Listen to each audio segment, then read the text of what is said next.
Now beginning transmission 102. Supergirl by Peter David, Volume 1. File under March Madness.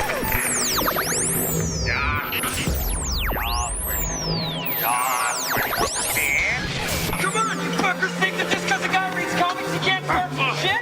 I'll fucking take all you want! Welcome to this week's episode of the Funny Books and Firewater Podcast. 面白い本と歌手ポッドキャストの今週のエピソードへようこそ。 Ignore her.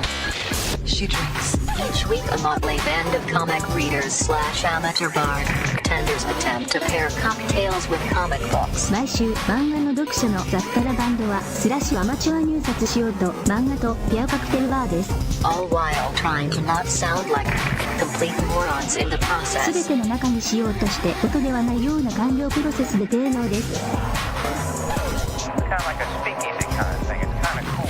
You can find these idiots on Facebook, Twitter, Instagram, and Tumblr. Facebook、Twitter、Instagram や Tumblr にこれらのバカを検索できます。 No, what? You read too many comic books. We now join Brian, Jeremiah, Adam, and Todd. They're used to curious sights which they attribute to alcoholic delusions. They may be drinkers, Robin, but they're also human beings.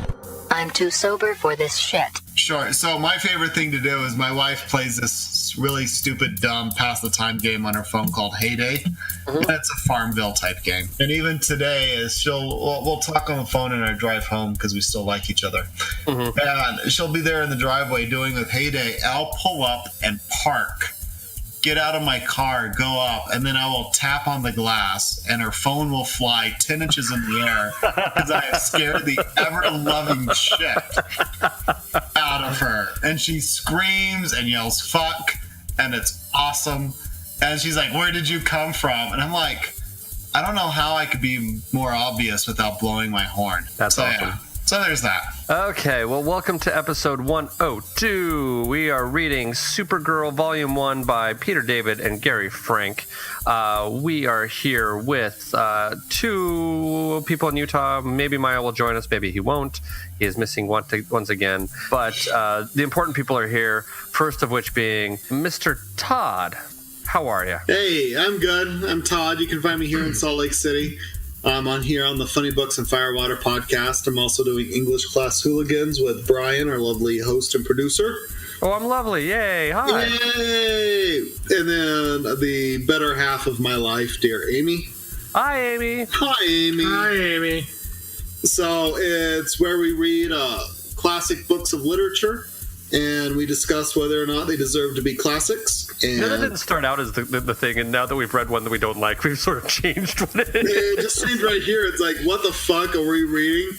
It's like, and the one coming up is like, it's best known for its opening line, and the thing of it is, it's like 1/4 of the opening line that is best known, and the rest of it is a bunch of word-filled bullshit. Yeah. And that sums up the book as this is word-filled bullshit, and it should be 1/4 as long as it is. Is the line, it was the best times, it was the worst times? It is! I honestly didn't know. I did not know. I just guessed. I fucking hate that author, so... No, So, yeah, I understand why, too. And we all get it, but it's on the classics list. So English Class Hooligans is we're doing it, and that's where we are clean, and we can actually tell our parents, hey, you should listen to this one. Because on this podcast, I say fuck a lot. Yeah. As well you should. That's right. Cool, and also lovely, and in the great state of Utah, we have Mr. Adam. Hey, what's up? This is Adam, film critic and reviews editor for Big Shiny Robot. Also the co-host of the Bored as Hell podcast with Andy Wilson. Hi, Andy. And the co-host of the brand new Cinema Queens podcast that is definitely not safe for work. In our first episode, we jumped into an anal sex discussion within the first 5 minutes. Sure. And like who's you do. your host? That would be our good friend Chris. Hi, Chris. So Chris has not been on this podcast. He's been referenced multiple times. We'll let you go back and figure out who that is. We'll just say he goes by the nickname CDC. But no, it's a lot of fun. And as this episode airs, we should hopefully, if all goes well, have our Love Simon episode up, which we talked about last episode. So yeah, it's a lot of fun. We just discuss LGBT films throughout the decades, whether they hold up, how they've changed, what they've done for the community, and we also talk about dirty things. So it's fun. I will say, I fucking love the birdcage. We actually, that's on our list. We're running the gamut from, the very serious, the very deep, the very, moving to fun, campy stuff. So it's all over the place. All right. If you do Hedwig and the Angry Inch, I want to be on. Oh, definitely. Yeah. Well, no, it's open to people of all sexualities. Obviously, LGBT people. We want people of allies, film lovers, pretty much anyone who wants to be a part of it. They're welcome. We're trying to get a couple episodes in to get it up, and then hopefully get it up. Listen to it. That's hard. That's after the podcast, or sometimes before. It might be before. That way we're not quite as on edge during the podcast. Okay. So. And this one we just drink. Yeah, this one we just drink, and he can't drink right now because we'll just say he can't drink for the moment. He's doing stuff with the doctor. So. All right. Okay. Nothing bad. Nothing. He's healthy. It's something. He's performing the surgery on a doctor right now. It's very weird. He is, but also the doctor is bent over grabbing his ankles. It's kind of weird. All right. I have that to look forward to in 4 years. So much for non-invasive. I just hope that when that happens to me, I don't pop a boner because that's like a position I'm used to. So is that a compliment? They drug you up, so they give you like a thing that you don't really remember it. You're sort of conscious, but you don't remember it after the fact. Are we talking about a colonoscopy or a prostate exam? Oh, I've had a colonoscopy. Yeah, So I had to have one a couple years ago because the doctor didn't do enough tests to figure out that I just had bacterial infection because someone at a restaurant went to the restroom, didn't wash their hands, and it got me sick. Mm-hmm. They could have given me a $5 antibiotic that would have fixed me, but they didn't, so I was worried for 3 months, and then they did a colonoscopy, and I remember I was lying in the thing, the doctor comes in, he's like, hey, so you're going to kind of fall asleep, and then you'll wake up in a bit, and we'll let you know. And they put the drug into me, and I could kind of feel like something tingle in my arm. Mm-hmm. I was like, this isn't doing anything. I was like, my mouth feels... And I woke up, and the nurse is like, you need to fart, just fart. I'm like, okay. So I had one of those, but I was more going to the prostate exam because that's not quite the sound I make when my prostate is examined. Just repeatedly, over and over. I tripped and fell over and over and over again. I'll fall again. Okay. I can't stop I've fallen done. Oh, Rocky. I won't do that one. I've seen Rocky Horror Picture Show. Todd and I watched it one night when we'd been up all night working on a show, I think. It was way back in the day, Yeah. We were so naive, young kids going, we're going to be so subversive and watch Rocky Horror. I don't think we had any. Like, we kind of watched it and went, I don't really get it. But I haven't watched it since then, although maybe I should. Anyway, and hey, I'm Brian. I'm a sound designer in Southern California. I do a bunch of crap. I've talked about it in other episodes. I'm sound designing a bunch of shows and Lyric again this summer, and I am doing a video game, and I do a bunch of stuff in my day job that I'm not allowed to talk about. But some of it's kind of cool. Some of it's kind of exciting. And I still love the fact that Andy and I recorded an intro for the video game that was so dirty you couldn't use it. That is true, especially considering how good Andy is. That's actually very funny. But and then Mr. Maya may join us later. He is. We're recording this on a Friday night, where he is typically at Dr. Volt's, and he had some last minute stuff that he had to do at Dr. Volt's, so he hasn't been able to come back. But he's at Dr. Volt's Comic Connection in Salt Lake City, Utah. If you're in town, stop by. He's typically there on Fridays and like Tuesday evenings, but he might be there other days as well. And if not, just go in and say hey to Dave. He's a good dude. They're a good comic shop. So this week, as we may have said earlier before or not, depending on which edit I kept of this, because we had a failure in recording earlier, we are continuing on our month of... Actually, not continuing, we're finishing. We're finishing our month of March Madness. Would you say we're coming to completion? I will let Adam say if that's true. No, that's my other podcast. Todd and I have known each other so long, we have the exact same response for that joke. We are pretty much siblings, according to a lot of the people we grew up with, and it's still very accurate. You're the adopted one. Well, there's that too. That's a whole other different issue. Adopted or not, we're still siblings. Yes, indeed. So anyway, you lovely listeners were kind enough to recommend really good books. Then we put them into a jar and we shook them around and we picked them out. And we've gotten some great recommendations. And I am very thankful for what you've brought us. This week is a book I don't think I ever would have touched if it wasn't for a recommendation for this. But I will say that I actually enjoyed it. So we were reading the first book of Supergirl by Peter David and art by Gary Frank. It's the beginning of Peter David's run on this book from about the 90s. I might be able to look up a date on it. But for those of you who are in the know, this is the beginning of what is called the Matrix run. I have it as 96, 97 is the original publication of this. So yeah, not when I was reading comics, but still fun nonetheless. So I think what we will do is we will start out with a drinking game. And now for sports. Listen up, sports fans. Prepare yourself and your liver for this week's drinking game. Remember, it's only a game, and a dumb one at that. So don't take it too seriously. And above all else, please drink responsibly. Mr. Todd, do you have a drinking game rule? Yeah, it's hey look, it's the 90s, I spy a midriff. Oh, okay.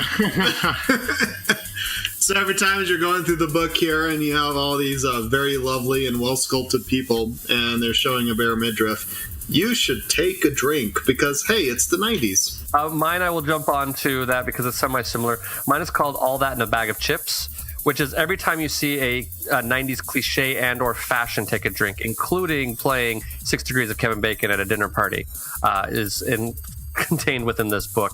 Mr. Adam, what is your drinking game rule? Mine is called Heaven or Hell. So every time they mention something to do with God, the devil, heaven, hell, any kind of like religious undertones, take a drink. And then Maya left us with Identity Crisis, which is anytime Supergirl switches to Linda Danvers or vice versa, blonde to brown and brown to blonde hair, take a drink. I guess let's just jump into to votes as to whether or not it is worth our dear listeners' hard-earned time and money. So I've been asked by the judge to be the foreman. Vote for Pedro. And I want y'all to know that we's gonna run a fair jury and a clean jury. It's time for a vote. Because we love you. And we don't want to waste your money. We will now vote on whether this week's book is fit for human consumption by you, our dear listener. Along with each vote, our panel will also provide one piece of evidence to support their vote. Vote for Pedro. Do you expect me to talk? Vote for Pedro. No, Mr. Bond, I expect you to die. There is nothing you can talk to me about that I don't already know. Mr. Todd, what is your vote? Yeah, it was all right. All right, okay. All right. The kids are all right. This is all right. Mr. Adam, what is your vote? I'm going to say yes, but as the old adage goes that it's not always the destination, it's the journey. This book is very much the journey and not the destination. Yeah, no, for sure. So that's kind of where I am. So, and we'll discuss more when we get into the spoilerific part of it. So, and I'm gonna say I'm a little more solid in my recommendation of it. I really, really like this book. It's sort of hard to describe how and why, but I really did enjoy this book. This isn't the typical thing that I would really like, but I enjoyed it. I thought it was interesting, but it is super 90s, and that kind of entertained me to a certain degree. Is there anything that we should forewarn people of before we go into spoiler territory? So what I will recommend is this is a 12-issue book.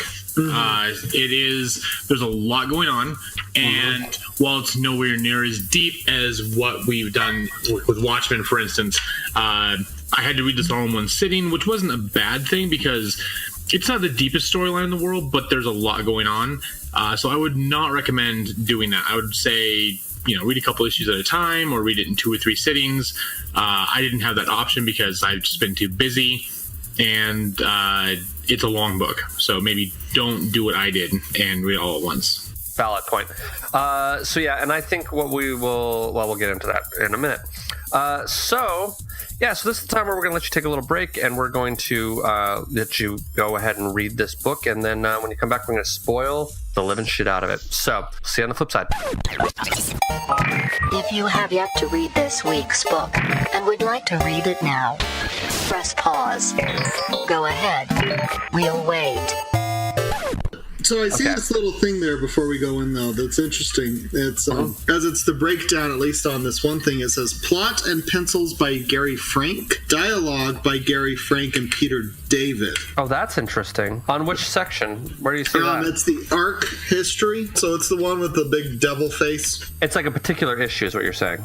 Right, well, I'm just seeing here, it's the start of a particular issue, and it does the breakdown. But it's got inks, lettering, and everything, but it's going plot by this guy and says, but I can't write dialogue for shit, so you write the dialogue, but this is the story I want to do. Well, I think it also looks like, looking at other issues as well. Oh, I see. Okay, I see the one you're talking about. I think what also is probably potentially happening is that Peter David is writing most of the other issues, and Gary Frank is the artist with him as well. My suspicion would be, and this is just my guess, is that the two of them were collaborating very well, and the artist came up with a good part of the arc, and so he got proper credit for it, as far as, kind of writing the arc and that kind of stuff and building that out. But then, Peter David went through and did part of the dialogue and stuff like that to kind of make sure that it ties in with everything else that he's done, would be my suspicion as to what that is. Peter's not a dick. I think that's exactly what it is. I think Peter is willing to share credit and not have to take complete egotistical control and say, no, every idea was mine and I'm the only writer.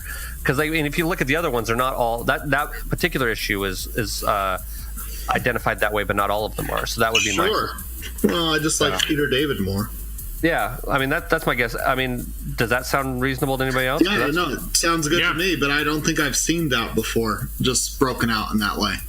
Yeah, I don't think I have either, but that's kind of what would make sense to me as being the situation. Yeah. So, well, cool. So what we're going to try to do, because as we said, this is 12 issues. It's really long, and if we try to go through everything, it's going to take a while. So I have a brief part of the summary that I'm going to read off of Wikipedia. We will fill in a little bit more of the details, and then we will discuss some more stuff that we enjoyed and liked about this book and go into the nitty-gritty details. So this is past this point of no return for spoilers. So if you haven't read the book yet, prepared for it to be ruined. So let's talk about Linda Danvers. She is the daughter of policeman Fred Danvers and his wife Sylvia, who happens to work for a local preacher. She began her life as a less than heroic fashion. She was lured into the world of darkness by her boyfriend Buzz, who is the main villain of this piece. Total asshole. Linda was involved in many illicit and illegal activities such as murder and torture. Little did she know that she was intended to be sacrificed for a demonic cult for which Buzz worked. Buzz slashed her with a dagger using her blood to release a demon into the world, but Matrix, the protoplasmic Supergirl, which that's a whole other thing, intervened. She used her shape-shifting powers to try plugging the gaps in Linda's wound, but instead became fused with Linda. Linda the Matrix became the new Supergirl, armed with newfound superhuman abilities and the power to change Linda Danvers into a taller Supergirl. Linda began to fight crime and the demonic activity and her road to redemption as all the crimes she committed. I would also like to state that this first issue begins out with Supergirl and or this Matrix character, which I'm going to do some Wikipedia research on this while we're figuring this all out. Okay, anyway, so, but like in the first issue, she's sort of questioning her life and her fate and what she's actually doing and that kind of thing. Yeah, so basically what ends up happening is this Buzz character who works for this demonic group. He is sort of coming and going and causing havoc into Linda Danvers / Supergirl's life. The other interesting thing that happens is that Supergirl at the beginning of it is sort of talking about this question of her own reality and the meaning of life and that kind of thing, and she doesn't necessarily have like a normal human life, and she's just sort of heroic, and then she gets fused with a very flawed girl, and so now sort of has this new aspect of a life, new family that she didn't previously have, which gives her some interesting issues as well. One thing actually I should have mentioned before we got to this part of it was most of the graphic novels we read, it's like one story, it's like an overarching theme. And while this one does have that, it is very much a collection of the first 12 issues of this run. Yeah. So it's multiple stories that kind of all in the end tie together, but it's not like one story. It's so when I was reading this and seeing what was happening as far as there was this this death cult and all this stuff going on, and after I think issue 3 just kind of wraps, I'm like, what the fuck? Because then it starts out with a new story, and I think even halfway through it, I think there's like a new artist too. If I recall properly. There's an annual in the middle of it, is what it is. That's what it was. So I was like, wait, this is kind of weird. So So understand this is not just like we did last week with God Loves, Man Kills, where it's one story, or even we've done with, obviously Watchmen is all one story and thing, but this is a collection of the issues. It's not so much that you're going to get a full denouement at the end, and I think that's kind of one of the things that bugged me. Oh, denouement, kid, there you go. That's an SAT word. That really is. Yeah. Denouement? A denouement. Well, for us dumb people, would you like to define that for us? That would be a satisfying conclusion. Thank you. Overall. So please keep that in mind, because it does leave threads dangling, because this is meant to be the first part of a series, and I don't know how many issues were in the series. And I'm sure Google is your friend. You can go look it up, because I'm tired and lazy. Google that shit. Google it. Yas, queen. So keep that in mind. But no, it's fun, entertaining, and I did enjoy it. I was just expecting a conclusion that I didn't get. So maybe think of it like when we read, and actually, well, no, I can't even say that, because when we read Saga, both volumes, there were still plot threads dangling, but they were like each graphic novel was a storyline, and the new one tied back to the old one, but at the same time, it was self-contained, where if you were to start reading volume 2, not having read volume 1, you'd be lost, because you have no idea what's going on. But if you read them individually and in succession, you at least it ends and a new story begins, and this one didn't have that. So I don't know if that was what they were trying to do. I felt like that this could have been easily done in 2 graphic novels instead of 1, because it does tie back, issue 12 does tie back into issue 1, but you're not going to get all the answers you want, and the ending was very, very much cliched, and is one thing that I really dislike when authors do. Yeah, I mean, it is a little hashtag comics. I mean, I liked this book. I thought it was fun and interesting, but it reads like a book that's going to be coming out monthly, and coming out monthly for a long time. It's not a full arc, and it's but I think the thing that I thought was interesting was sort of an semi-established superhero suddenly having to deal with now having a secret identity and having to hide her identity, and then deal with this new life and things like that. I will say, there are a few weird things in here that bother me, and this might be a post-90s sort of slightly more woke thought press on this, but there is a lot, like for a Supergirl book, which I feel like should be more of a female empowerment thing, there's a lot of tits in this book, like a lot. And the thing that cracks me up is, so Linda Danvers' mother, towards the end of it, ends up setting her up on a blind date, which is telegraphed so fucking far away that it's going to end up being the villain that comes as her blind date. Like, anybody could see that was about to happen, especially because the character's name is Buzz. In the previous issue, he had left her a note with a B on it because it's from Buzz, and the next thing you read is her mom saying, "Oh, Mr. Aldrin will be here soon." Who the fuck do you think that's going to be?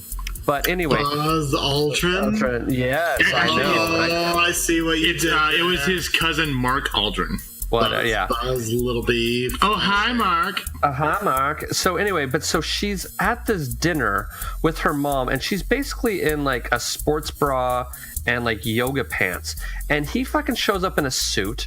Her dad's wearing a tie to this dinner, and she still has a midriff showing. I'm like, any normal human being would be like, okay, let me go change.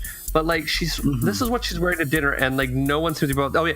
She's wearing short shorts. She literally is wearing like a workout outfit, and I'm like, really? Before leggings were a thing. Yeah, but it was like. And what I really loved too, and this actually might be the point you're going to, was it's issue 4 or 5 when it's Judgment Day and the whole thing goes crazy because Gorilla Grodd gets that diamond necklace, which seeing Gorilla Grodd show up was kind of fun because I wasn't expecting that. Yeah.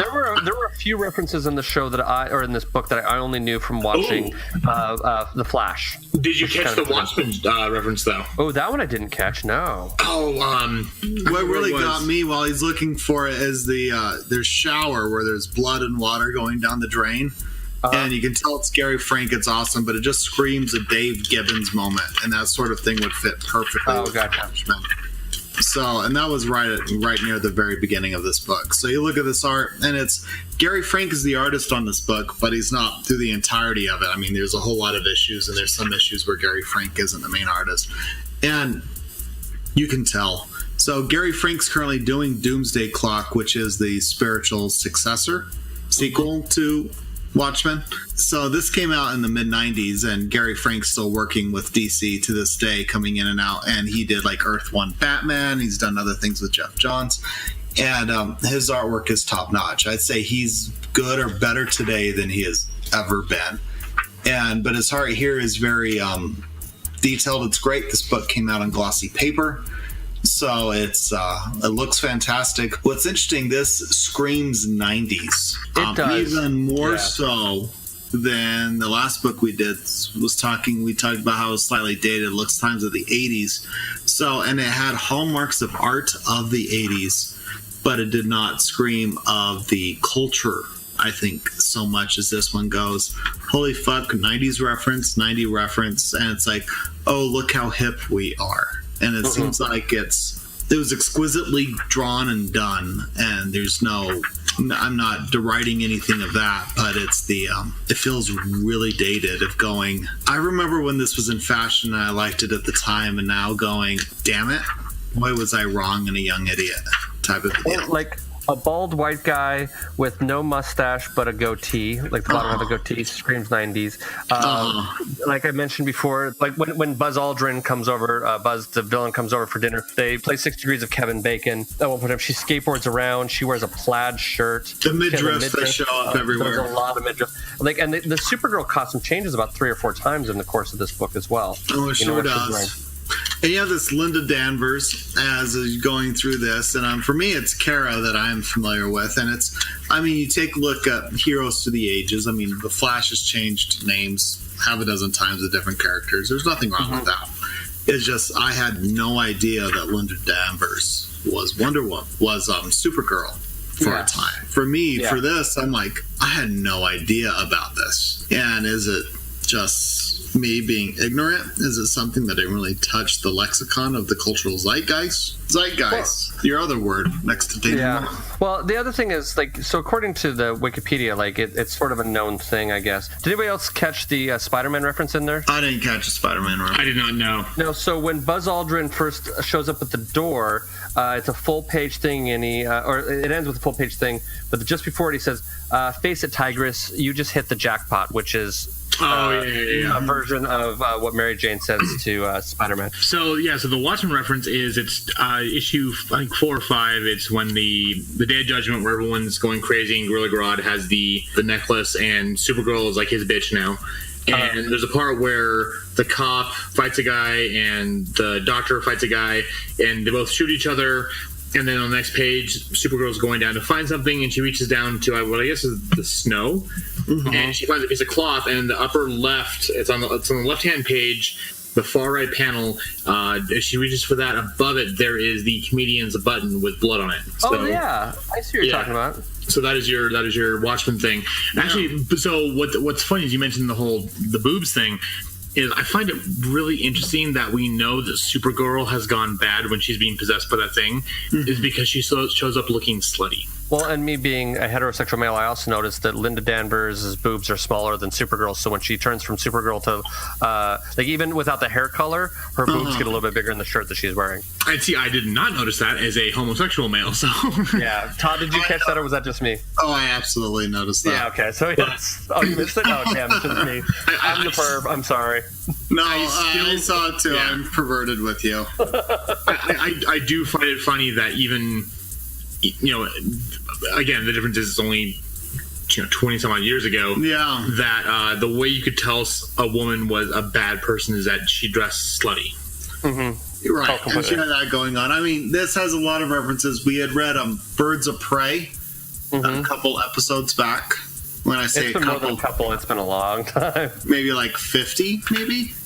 I'll look it up real fast, but it's been a while. Go ahead. It's been like that. Yeah, it was a long time ago. It was a long time ago, and this art is a lot of reminiscent of that. You have all these characters and these girls hanging around, and you have Oracle that is confined to a wheelchair because she can no longer walk, and yet she's got the. It pushes on cheesecake in a lot of aspects. That Birds of Prey really pushed on cheesecake. Would you say Cheesecake by the Ocean? Oh my God, Todd. Oh, okay, never mind. I'm a horrible person. I'll just leave it there. So thank you. It was 48 episodes ago we did Birds of Prey. All right, so 50 is really pretty close. Holy shit. We did that on episode 54 in April of last year is when we did that. Wow, that's awesome. We're that deep cut is what that reference is. So you should go listen to us talking about the cheesecake of Birds of Prey. We probably sound like idiots, but it might still be entertaining. Yeah, we're still idiots today. That's fine. That's true. But at least we know it now. Yeah, we're more clear about that. So, and, the writing was great and whatnot, but the art, the 90s of the time is you've got all these people that are super, even Jim Lee style, you have the Wildstorm and stuff going on, and Rob Liefeld is, everything is just super exaggerated. Mm-hmm. So, everyone's waist was like 12 inches, and everyone's bust was like a 32 triple F, I swear. Mm-hmm. And this still has aspects of it. And your song's like, I'm going from villain to good girl, blonde, brunette, and going back, and my bust size changes in the whole thing. You've got this main character that's proto-matter that could be anything she wants, and yet it's things that it's drawn, and it's drawn great, and the story's going on, but it's just so speaks of the times. And it drew me out of the story as much as anything else is the art. I keep saying it was well done because it was drawn well. It was distracting. Yeah, I would say that. I would say that the cheesecake aspect of this was distracting. There's one scene towards the end where she's talking on the phone to her mom, but like her legs are spread and her kind of skirt kind of covers her crotch, but then her hand is awkwardly placed. Like it looks like the cover of a porn movie almost, or maybe I'm just perverted. We've also established that I am, I see the dirty things. So that's true too. We're all perverts here, but you're watching this here. It's like I'd be a little bit uncomfortable. Like if I was reading this and flipping through it, and my wife glanced over and she would go, "Todd, what are you reading?" And I'm like, So here's oh my god. So here's a better question for you. Actually, would you be more embarrassed for your wife to catch you reading this or Saga? It's this. Yeah. For me, it's this. Saga makes no bones about what it's doing, and yet it's there, and yet it's not over-sexualizing it. Mm-hmm. And for this, everything just seems to be a bit amped up, like we're all high on meth and rolling on Molly. So someone that actually doesn't have any experience being high on meth or rolling on Molly, so what do I know? Yeah, going on there, it's the art and the style of the times was distracting to me. And you have the Linda Danvers story, and you have the proto-matter, and she fused with this other being, and yet she has all the problems and the memories, and it's kind of a fun romp as it's going through. And it's fine that way, but she can turn invisible, and I'm like, what the fuck? Well, Supergirl can become this invisible ghost? Well, that's new. Mm-hmm. That was kind of interesting and different. And that was part of the Matrix character. Like that's part of their powers.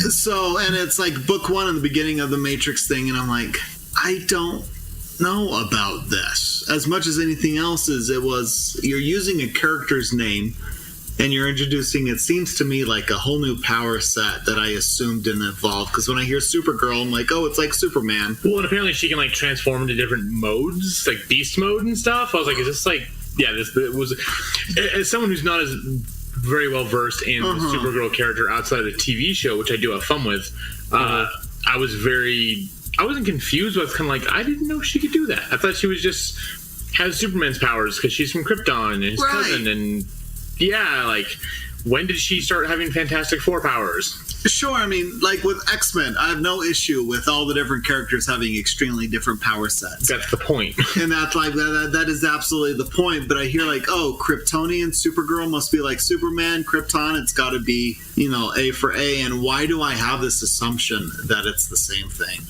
But it's absolutely there. So I've got the 90s going, wow, that is so very 90s. And then I've got this at least they're trying something different. And, you know, they're going for it and they're trying something different. And I enjoyed reading this, and it was fine. But it has me questioning, are they using the title of Supergirl as a platform for telling their new story? Or are they trying to evolve the character or doing something a bit different? Because Linda Danvers, all I can think of, Danvers. Fuck, that's Miss Marvel from Marvel. Yeah, Carol Danvers. Carol Danvers is Miss Marvel. So we're using this Danvers name again. So we've got this twin superhero that's badass and taking names, and yet is still seems to be keep getting caught in hot pants and in midriffs, going on dates with weird people and having a tough time going on. And it's not aging great. No, I think the story actually has some really interesting things to it. I actually liked that, but I think art and the hypersexualization of it, I think that ends up becoming distracting.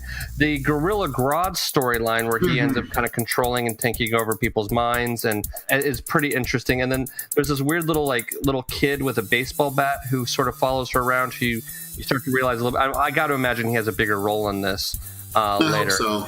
I really enjoyed Gorilla Grodd. I'd seen him a little bit in some of the animated shows. Yeah. And this is my first comic of coming across Gorilla Grodd. And that was a lot of fun, and I enjoyed that. So, Yeah, I didn't realize, we're speaking of the hypersexuality of this, I did not realize until flipping through this just now that there is a complete not complete, but there's definitely a panty shot in this book as well, actually. It's it's the sequence with the, I don't know what the character's name, if you guys can help me.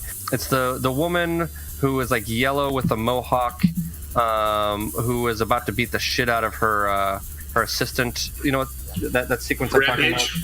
Yeah, Rampage. So right, as well as she should, by the way. So oh, absolutely. But when Supergirl is holding that assistant upside down to get the information out of her, I originally noticed that the shirt was about to fall off. I didn't notice until I flipped back through that you can see her underwear as well. What's interesting, and to see how times has changed, Greg Rucka came back and did 25 issues of Wonder Woman after taking quite an extended break from DC.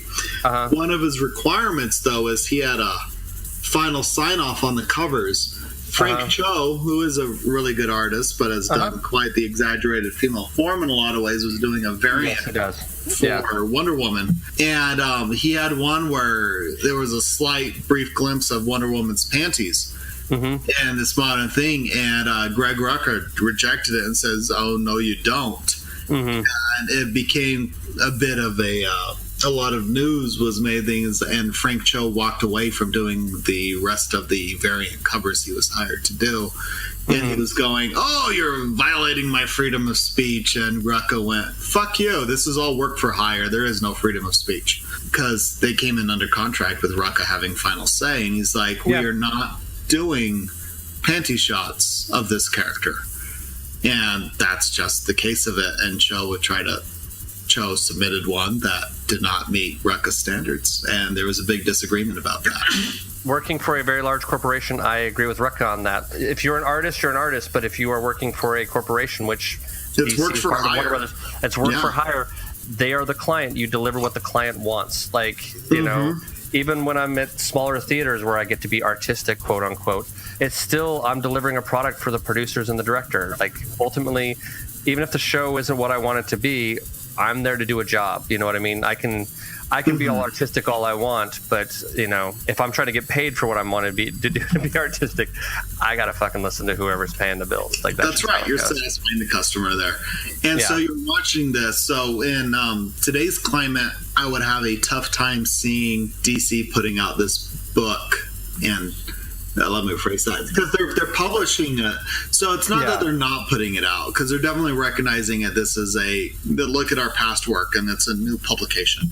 And you're looking at this, it's on shiny paper. They're doing a good job of presenting it in the best possible light and best presentation.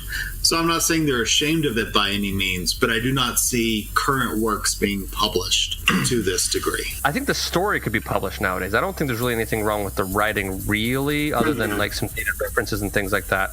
And I mean, I don't think you would have Carol Danvers being not Carol Danvers. See, that's part of the problem too. Yeah. But I don't think you would have this bad ex-boyfriend storyline being quite so prevalent. You know what I mean? I think you might have part of it, but not as much. But I think the art would most definitely be different. If this book was published currently, the art would be significantly different. Yes. I think that's probably the biggest point to make out of all of this, aside from proving the fact that we're comic book pervs who are looking at dirty pictures of Supergirl. I know. And really fast, speaking of an artist who's kind of made it big and can kind of do what he wants, we've got local Utah boy Ryan Otley, who has done so much work with Invincible, which, Brian, I know you love that one. I bought some pages from Invincible. You did, yes, you did, and he did one of my favorite. It was a three issue run of Grizzly Shark, which is just if you love Jaws or anything else, it's one of the most joyful, funniest, goriest books you'll ever read in your life. He actually just signed a thing with Marvel, where he will be doing all the artwork for the new Amazing Spider-Man. And I think it's a brilliant choice. Yeah, I think with Nick Spencer writing, Ryan Otley's getting there. So he started out kind of small, did the indie thing, and he's been growing in popularity, and now he's stepping out into the limelight and doing some really cool stuff. So that's fantastic. If you've got some Ryan Otley artwork like Brian does, hold on to that, because that could, we could say we knew him when, because he's come to Comic-Con multiple times, and I've met him on multiple occasions, and he's just the most down to earth, nicest guy you could ever hope to meet. So when I was getting those pieces of art from him, because I knew Invincible was ending, and I love Invincible, I was like, so do you know what you're doing next? And he sort of sheepishly smiled at me like, yeah, I know. And I'm like, okay. I was just happy the guy was working, because I think he's a good dude and a great artist. So I'm like, great, you're working, amazing. And then that news came out, and I was like, holy shit, yeah, he's doing really, really well. Good for him. Anyway, I'm kind of needing a drink. How are y'all feeling about that? Yeah, I'm right there. Behold, we finally fulfill the second half of our title and make with the fire water. Alcoholics transform! We need to get these bitches drunk. That sure spells boo! So once again, Mr. Maya and I, we both had similar ideas, and we took our cocktails from the same issue, an issue which oddly enough we haven't talked about, so I'll bring that up briefly. So in one of the issues, there's this big chemical monster thing. It's sort of a weird little side note aside from this devil-worshipping Buzz cult leader stuff. So my cocktail is called the Green Monster Bellini. It's 6 ounces of Izzy sparkling apple soda, 1.5 ounces of bourbon, a splash of champagne, and 1/4 cup of diced apples. You mix the sparkling apple with bourbon and a splash of champagne in a tall Collins glass filled with ice, and you garnish with the diced apples. Mr. Maya chose Chemo, which is a Midori Sour, which is the name of the character. Not Midori Sour, but Chemo is the name of the big sort of chemical monster thing. His cocktail is 1.5 ounces of Midori melon liqueur, 2 ounces of sour mix, 1.5 ounces of fresh lime juice, 1 dash of lemon lime soda. Add all the ingredients except for the soda to a rocks glass with ice and stir, and then he tops with the soda and garnish with a maraschino cherry. Mr. Adam, what is your cocktail? So mine is called Satan's Whiskers, going along with my drinking game rule.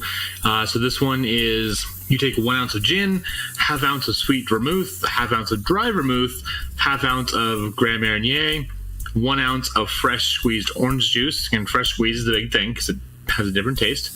And 1 dash of orange bitters. Add it to a shaker with ice, shake the shit out of it, and then strain into a chilled cocktail glass. And Mr. Todd, what is your cocktail? I'm sensing a theme for today. Okay. Because mine is called, I've lifted it from somewhere else. It's known as the Green Demon Drink, so it's a demon drink.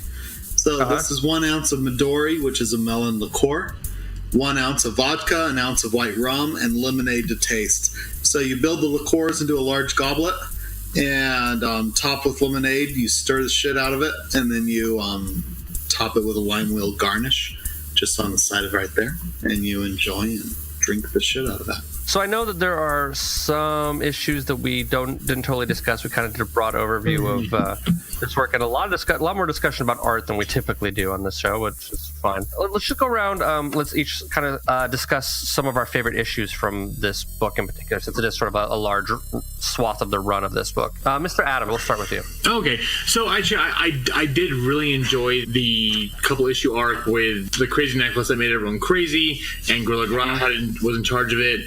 For me, that almost kind of felt like an episode of The X-Files, where everyone's going crazy, or Buffy or Angel, or one of those type of shows. It felt very cinematic. It was very fun, even though I had issues with the fact that we show Supergirl is a bad person because she's being slutty.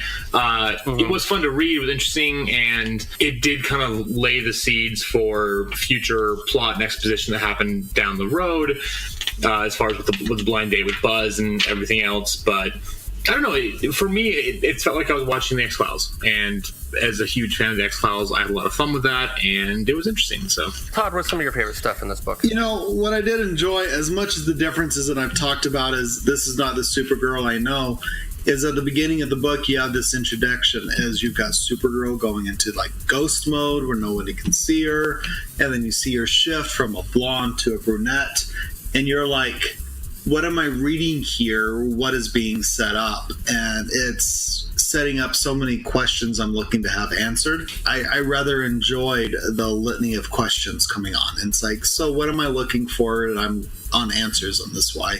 And it's like, is this intriguing enough to keep going? And I did indeed keep going on having that intrigue and going, who is this Danvers person? Why is she shifting back and forth between these two different people? And she can go into ghost mode. Well, if she can go into ghost mode, what other things can she do? And I just had a good time with that. And I'm like, you know, this is an interesting way to go about it. And it was fun to look at and watch. Yeah, I agree. I thought that was a really engaging thing, and we've kind of discussed a little bit when we talked about Superman books. I think one of the most interesting things about Superman, when I've read a few of them, is it's the philosophy. It's not the action. You know what I mean? I think that's something that this actually does really well at, is showing philosophy. It has some discussions of heaven and hell, the nature of good and evil. So there is some interesting philosophical stuff in there. It doesn't get as deep as other things that we've read, but it does hark on some interesting issues, and it just doesn't really answer a lot of questions. Like it feels like it has some questions, but it doesn't necessarily have total points of view, at least not just yet in what we've read so far. I feel like maybe that might show up at some other point. My other question was, did anyone else get the sense, or maybe it's just me, that the character of Buzz was somewhat of a reference, or maybe ripped off a little bit from either Constantine and or the vampire character in Preacher, whose name is escaping me right now. Cassidy. Did anybody else get that vibe, or is that just me? In some of the issues with a different artist, he did kind of look like Cassidy. So actually, I do see that. As far as his character, though, I mean, as much as if we're doing the D&D alignment thing, Cassidy very much is chaotic neutral. Yeah, this character was very much more chaotic evil. So I can see the resemblance, and I'm sure, because again, this was about the same time Preacher came out. I don't know if when did Preacher come out? Was it the same time? Was that really 20 years ago? No, Preacher was in the 90s. Sure, yeah. I just don't know if this was. This was. I don't know which one came first. It was 20 years ago. My God, we're old. So Preacher was 75 issues. It was published between 95 and 2000, and this came out in 96. So they're very much contemporaries. So you can see where artists may have drawn inspiration. And this is a funny thing too, because we talk about whether or not something was ripped off or came from before and influenced things going on. And I think when you have something like Preacher that was such a cultural milestone, and what we've read that too, and we've talked about how dated that is, it brings to mind the whole Louis C.K. / Dane Cook thing, where Louis C.K. said Dane Cook stole jokes from him. And as much as Louis C.K. is an asshole for the shitty things he did to women, there's a great episode of his TV show Louis where he has a scene where he confronts Dane Cook, and it's it's one of the most uncomfortable things I've ever seen. But where they kind of have this real quote unquote real discussion for this TV show, but you can't help but wonder if it actually was, hey, we're going to sit in a room and talk, and you're going to film it, and then we'll say it's part of the show, where Louis C.K. says, I don't think you meant to steal it. I think you're just a sponge and you soak up everything around you, and I influence you in some way where you would use some of my same jokes. So I would think in this kind of situation, yes, it is reminiscent of Cassidy. Do I think that they were out and out trying to copy the character? No. I think it was more the artist or the writer may have seen something with Preacher and thought, oh, hey, this is cool. And honestly, for all we know, this was written before Preacher. It was the same way that people said that the new Dredd movie was ripping off the Raid. So people were saying that Dredd ripped off the Raid because it's the same story, when in actuality they were both being filmed at the same time. One was in Korea, one was in America. So it could have just been coincidence, could have been something more, but I honestly don't think they were trying to rip them off. I think it was just it could have been I was slightly influenced. I saw something, and then as I'm drawing this character, it popped in my head. I don't know where it came from, but it happened. But yes, I can definitely see where you're coming from, and we spent way too long discussing the similarities between Buzz and Cassidy, because that's kind of a small, very small point. Cultural zeitgeist. I know. Yes. Yeah, but that's the thing, is that I think that there's also in history you can see where because of the time frame and things like that there are multiple artists and writers who come up with very similar concepts because they're influenced in similar ways by similar things, that they're not necessarily stealing off of each other, but they might be inspired by the same things, and so it's not necessarily, I guess, for me, and I know we're spending way too much time on this, but that's okay. I don't really care. It's not that the Cassidy, the character of Cassidy was stolen for this comic, but that there might be some other third or fourth option or combination of things that inspired both these artists and writers for a character. I mean, the fact that he has a British accent, like to have a British villain and calls everyone love. I mean, it's like it makes you wonder who it's based off of, and I almost wonder. Oh, fuck him. Well, or I'm almost wondering I'm actually, to be honest with you, I think maybe more than likely, I think it might be Grant Morrison. Like that would be my suspicion. Like I think that's who they're basing it off of. That guy's such a weirdo. I love him so much. Yeah, but a Scottish, writer who was working at DC at about the same time, I could see him influencing both these writers into having a character similar and that's to that. That's enough, just wild. It's there, and it's meta enough that they would dude, I'll do this, and Grant will say, "Fuck yeah, that's cool." Because fuck Grant Morrison. Dude, I love Grant Morrison. Well, we will get into Grant Morrison some other point in time because he is Batman Inc. Really? Oh, okay, yeah. I love Grant Morrison. Do you love Batman Inc. though? It's okay. It's stupid. I'm sorry. Batman Inc. sucks. It's okay. It sucks. Dude. I like other Grant Morrison. I will defend other Grant Morrison, but Batman Inc. is this pile of shit. It's okay. It really bothered me. Okay, I hear you. I own Batman Inc. and I've read it, and a part of the whole thing, it's kind of there, but he's so bizarre. And, there's two kinds of comic readers in the world, those that love Grant Morrison and those that don't. He had his own fucking con for himself. And no one showed up. Which is so meta and awesome. Let's take the one thing about Batman that's amazing, that he's a vigilante, you can do what no one else does, and let's recreate it across the entire fucking continent. Never mind, I'm sorry. Adam, I'm with you. I don't like that book either. I really don't. Which one, Batman Inc. or Batman Inc. Volume 1 or Batman Inc. Volume 2? Fuck you. Oh, God. Yes. Adam needs to go night-night. Yes. Okay, cool. Let's jump into grades here. Jamie, school is never a waste of time. Since we have 15 minutes until recess, please put down your pencils and stare at the front of the room. It's report card time. It's report card time.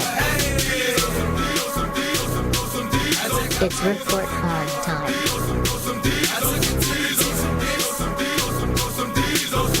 I'm so fucking done. God, please, no! No! No! No! So Mr. Maya has once again sent me his grades. I'm surprised he's still at work. It's very late for him. It is late for Mr. Maya. So for story for Mr. Peter David, Mr. Maya gave it a B. I will say I will give it I'm actually going to give it an A-. I actually kind of like the story. I thought it went some interesting places. It was not anything that I was expecting out of this book, but I enjoyed what it was, and I actually am interested enough that I'm probably going to go buy volume 2 and keep reading, mainly for the writing. Mr. Adam, what is your grade for a writer? I'm going to go with a B because I did enjoy the story. I liked, even though it took a couple issues to understand, this wasn't one full story. It was the beginning of it. And yes, there were some overtones that came back in. It did end very unfulfilling, and I think they could have done a better job with the story if they would have ended at a different issue or done something better. But it kind of played into the whole oh, it was only a dream, but it wasn't kind of thing, which is like the laziest trope you can ever do. Like, so this is, it was only a dream was what I came up with, legitimately came up with when they said, hey, write a short story when I was in first fucking grade. And I thought it was so clever because I was 5. So, yeah, that's how I felt. Like, I remember, I was sitting here because Todd came over and I got home from work and was powering through it. And I was like, wait, that was it? That was the end? Because it says the end in bold in the middle of a sentence. I was like, that makes no fucking sense. So, yeah, the last issue is kind of bullshit as far as the last couple panels, because it has that very much like, it was all a dream, yay, but it wasn't a dream. But yeah, so that pissed me off. But I did like seeing Supergirl finally understanding what it's like to be human, to have a quote-unquote soul, to have parents, to have a backstory that she never had before. So that was really fun, and it had the X-Files Monster of the Week type thing going for it. But yeah, the ending really did cheese me off. So, Mr. Todd, what is your grade for writing? And I'm going to give it a B-. The cool thing with this proto-matter Supergirl with Linda Danvers is it's you have all these things with a backstory, but what it is an anchor and something to relate to. And it's they tried that, and I think it worked pretty well. But I'm not going to get book 2 at the end of the day, and I think that falls to the writing. Is they had some interesting ideas and some exploration, but it didn't whet my appetite enough to go after right away. And if I do get book 2, it's going to be near the bottom of my pile of things to get next. So there's other things I would much rather read next than book 2 of this. Okay, no, I get that. Cool. Then for art, Maya basically said he gave it a B for Gary Frank and Brett Belvin's issues, C on everything else, because there are a few other different artists that come in here. I am going to just focus on Gary Frank's work. I'm going to give it a B as well. I thought the art was well done, if not a little bit perverted, but I will also say that potentially has a lot more to do with the time frame than anything else. So, Mr. Todd, what is your grade for art? I give it a B as well. I think some of the stuff Gary Frank is putting out today is far superior to this work. He's on Doomsday Clock. He's done, I referenced it before, but Batman Earth 1 with Jeff Johns is most excellent and is definitely worth a read. And I think that is much better than the work he did here. Not that it's bad. Technically, it's done really well, but I just really dig his other stuff better. So it's a B. I mean, nothing's bad, but it's not great. And Mr. Adam, what is your grade? I'm on the same score with Maya. Like the opening issues have great artwork that draw you in. That's really entertaining. It looks really good. It still holds up after 20 some odd years. And then again, because this is not just like one graphic novel / story, this is the first 12 issues of a run. When they change the artist, it's very jarring because suddenly these characters you've known for, if you're reading it straight through, at least an hour, because it's a long book, just change and look so different. It jars you and pulls you out of the experience. And I'm sure if I'd been reading this issue by issue, it wouldn't have been such a big deal. But as a collection, it doesn't work. And so I fully understand that artists need to go work on other projects, and they can't just stay on one book forever unless you're Ryan Otley with like Invincible or Dave Gibbons with Watchmen.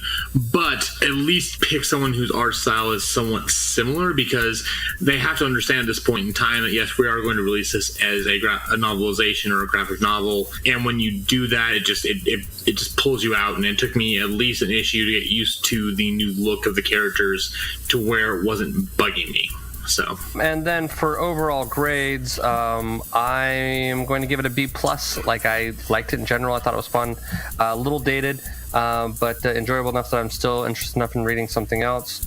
From this, Mr. Adam, what is your overall grade? I'm going to go with a solid B. Again, it was a fun book. I enjoyed most of it. The writing was pretty good. I'm interested to know more of the story, but I'm with Todd where I'm not going to go rush out and buy the next book because I'm not that invested. But it was kind of cool. I enjoyed it. But for me, the biggest detractor was the change of artists halfway through, so that pulled me out too much to where it did lower my score a little bit. But again, it's not a bad book by any means. It's a B is a good grade. It's at least like an 85 out of 100. So I would say put it on your list, but we've done more books recently, like Superman Secret Identity, which was a lot of fun, which we all really loved. I would definitely say read that first before you hop into this one. Mr. Maya agrees with you, and he gave it an overall B as well. And Mr. Todd, what's your overall grade? It's a B minus C plus for me. It the 90s era was distracting. It's almost like if I would have watched Clueless for the first time today going, if I had never watched this before and I'm reading it now, it's like, that's interesting. And it technically, all of it's really good. The writing was well, the art was well done, but it's not a charmingness of another era. It's the idiosyncrasies of another era that I think is what got me at the end of the day. It's not bad, but it's not great, and I don't think anyone will talk about this at the end of the day. It won't stand out as being like a, long-term, It's just part of the flowing river of material coming through. Cool. Well, then let's jump into recommendations. And now it's time for recommendations. That time in the show where the panel tells you all the crap they are currently into, but will forget about as soon as they see something shiny. You're a stamp tramp. How dare you? And what is that? You give your stamp of approval to everything. It's become meaningless. Why can't you be more like your wife? Lily's stamp is gold. I'm reading this book because of her. I'm drinking this beer because she recommended it. I'm even wearing this bra because of a lingerie store Lily told me about. Does anybody have anything down to get off the chest? Yes, so the one I talked about a couple episodes ago that I was like, it's a game I want to play it and figure it out before I recommend it. It is called Kingdom Come Deliverance. So this is on PS4, Xbox, and PC. It is, if you've ever played Skyrim, same type of game. It's a medieval action RPG. But the cool thing is it's based in reality, where it takes place in the Dark Ages in Bohemia, in a civil war that happened, and you are the son of a blacksmith, and shit goes down, and you escape, and you now have to kind of go back and, I'm not that far into the game yet to know what's going on, but kind of avenge your family. But this is very much based in real life, where there's no magic. So you don't get to cast spells because this is real life. It's based on historical events where you interact with historical people, and the way that people act, dress, and do things is based in real life. You're also the son of a blacksmith, which means you are more interested in chasing down ladies and having your way with them than learning to sword fight. So you suck as a sword fighter. Like, the game starts out, your village is being plundered. You run your ass off because if you try to fight the guards, you will be killed. There's no way around that. You will just die because you suck at what you do. But the more you do things, the better you get. And you have to do things like if you have to go sneak into a place and impress the royalty, you better go take a bath because you stink. It's fun. It's realistic. It's gorgeous. It's a really cool game, and it came out of nowhere. It was definitely a sleeper hit. And then when I picked it up about 3 days after it came out, because it was this little no-name studio that launched this game that just got rave reviews. I think I got the last copy in all of Utah. And again, this is a couple weeks ago as we record this, but it's really fun and engaging, and you get to do cool stuff. So if you like the RPG hack and slash but strategic type games like Dark Souls or Bloodborne, you're gonna have fun with this. So Mr. Todd, do you have a recommendation? I actually have two today. Wow, making up for mine not being here. I know, right? Is the Marvelous Mrs. Maisel, and it's it's actually created and written initially by the Amy Sherman Palladino. She did Gilmore Girls, but this takes place in late 50s, early 60s era in New York of a woman who gets quickly separated, divorced, and becomes a stand-up comic, and it is charming and delightful as fuck. And I have thoroughly enjoyed this. These characters are real. It's got Tony Shalhoub as the main character's father. It is an absolute riot, and it's a whole lot of fun. So it's on Amazon Prime. It's an Amazon Prime original, so that's the only place you can find it. But it is a whole lot of fun, and it's Amy, my wife's loving it, and actually I really enjoy it as well. So The Marvelous Mrs. Maisel, it's hilarious. The second one I want to recommend, actually, it says, I'm continuing my hard-on for Donny Cates. He wrote a book called The Ghost Fleet, The Whole Goddamn Thing. That's the title of the book. So take the initial idea of the transporter, but make it an 80s action flick and make it a semi-trucks instead. And they're transporting stuff that is more related to the devil comes out himself. And this is also the guy that did God Country. And he's been writing the latest run on Doctor Strange, and he's announced he's going to be writing for Venom as well with X-Men's Fresh Start. Donny Cates is fearless. He's doing a wonderful job, and I love this guy. It is awesome. You should read it. Cool. And then I'm going to recommend a Kickstarter campaign from a friend of us named Andrew Mullen. He did a previous Kickstarter that I gave, I think everybody in the podcast, a copy of, where he had done a thing called Craption Comics, where he took old Golden Age comics and he put brass modern comments on it. So he has another project. This one's definitely more cleaner, more suitable for the kids, but it looks really fun. I am a backer on it currently, and it has met its goal, but I still, as of when this comes out, it still has like a few days, so you can still get in on this if you want.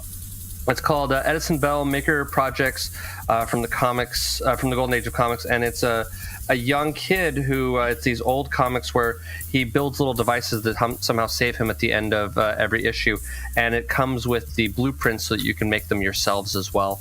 It just looks kind of fun. So if you're interested in helping kind of support somebody who's kind of trying to do some interesting things with Golden Age of Comics and keep those alive and well, I'd recommend checking that out. The group that's doing it is Velleity, I guess, Bellleity Studios, and they're on Kickstarter, and the campaign closes on April 11th of 2018 at 9 a.m. So if you have a little money, you want to get some comics and learn how to make some stuff, which is what I'm excited about, go give that a try and check that all out. Yeah, I think that'll just about do it for us, I think. Anybody else got anything else? No, I think that'll do it. Cool.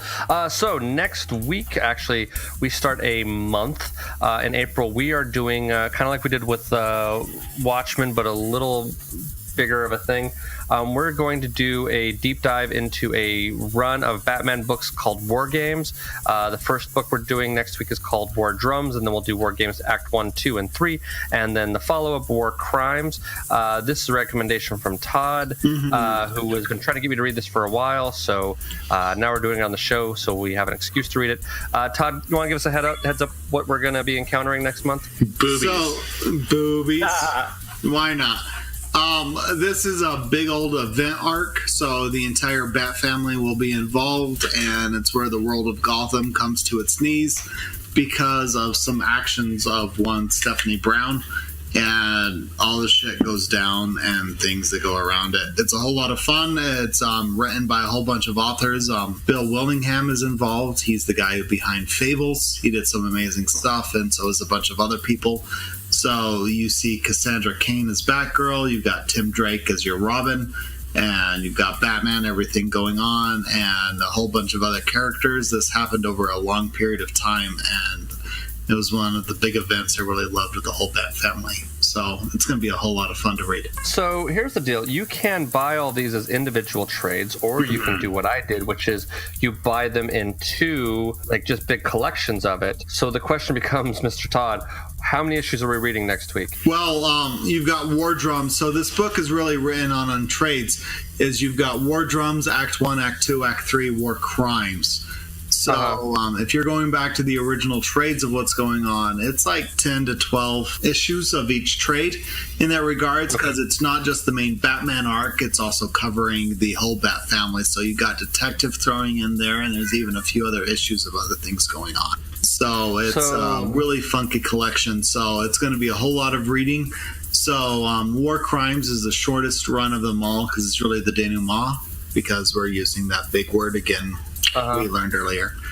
And I learned you a new word. You learned me a new word, but War Drums is really just the setting up of the whole thing that is to going down. So, I mean, you still even have Oracle going on, of everything going on. So this was at the height of all the characters, and it's a whole lot of fun for me. So, but it's going to be a lot of reading. It is. Okay, so because I'm looking at this. Mm-hmm. Just because I want clarification. So I don't have anything like. Okay, so I have an issue called Detective Comics 790 called Scarfaction. And then I have the Surrogates Part 1, Lost and Found, Surrogates Part 2, The Binding, Surrogates Part 3, Deliverance, Monsters of Rot Part 1, Cleansing Fires, Monsters of Rot Part 2, Knee Deep, and then Polished Stone, A Life More Ordinary, all read, all over, Sisterhood, Second Chance, Girl Wonder, Fired, and then I get to a thing called War Games Prelude, No Help, and the next thing is War Games Part 1. So am I reading everything up until War Games Prelude, or am I reading War Games Prelude as well? You're going to read War Games Prelude as well, because War Games Part 1 is really part of jumping into Act 1 of everything going into the full steam. So this is it's an awesome run. Okay. So that's going to be about 326 pages of comics there to read, roughly. About 320, actually. Yep. Bust the knot and keep on going. Yeah, okay. Interesting. Okay, well, because I have this big collection, so I'm like, okay, where does this all split up? Yeah. Okay. Well, awesome. So we will be jumping into that next week and then continue on through the month. So please kind of come on back and join us for a lot of Batman action. We haven't read Batman in a while. I'm excited to be back in Gotham. So with that, we'll say thank you very much and have a great one, and we'll talk to you later. Ciao. Bye. Hey, Maya showed up. Hey. Hi, Maya. So that happened. Thank you for joining us for this week's episode. This band of knuckleheads will be back next week with a new episode. Until then, you can find them on Facebook, Instagram, and Tumblr as Funny Books and Firewater, and on Twitter as @FirewaterCast. Go to funnybooksandfirewater.com for the most up-to-date information, as well as cocktail recipes from this and past episodes. Thank you for joining us. And until next week, support your local comic shop, tip your bartender well, and stay hydrated.